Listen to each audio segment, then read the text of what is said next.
मुंबई आग्रा महामार्गावरील चिंचवे गावाजवळ चौफुलीवर सोमवार दिनांक 15 रोजी दुपारच्या सुमारास नाशिककडून मालेगावकडे जात असलेल्या एसटी बस क्रमांक MH13 CU 6851 पुढे जात असलेल्या मारुती सुझुकी क्रमांक MS04 EX 6730 या कारला पाठीमागून जोरदार धडक दिली. सुदैवाने या अपघातात जीवितहानी मात्र टळली. बसमधील सर्व प्रवासी सुखरूप असल्याची माहितीही समोर येते. या अपघातात कारचं मोठं नुकसान झालंय. नाशिककडून मालेगावकडे जात असलेल्या महामार्गावरील चिंचवे गावाजवळ हा अपघात झाला.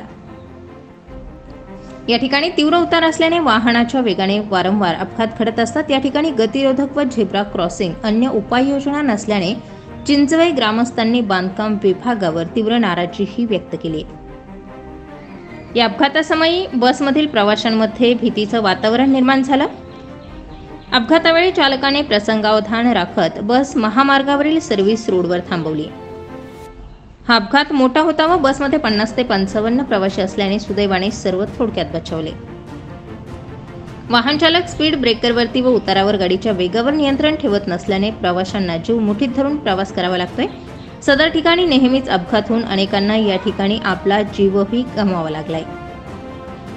या अपघात क्षेत्राच्या जागेवर संबंधित विभागाने योग्य ती उपाययोजना करावी, अन्यथा चिंचवे गावाच्या वतीनं भविष्यात मोठं आंदोलन करण्याची वेळ या ठिकाणी येऊ शकते, अशीही ग्रामस्थांनी तीव्र प्रतिक्रिया व्यक्त केली. घटनास्थळी सोमा कंपनीच्या कर्मचाऱ्यांनी व स्थानिक ग्रामस्थांनी अपघातग्रस्त बसमधील प्रवाशांना पुढील प्रवासासाठी योग्य ती मदत केली.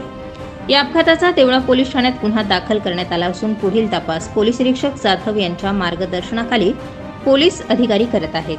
स्टार 24 फास्ट न्यूजसाठी सोमनाथ जगताप, देवळा.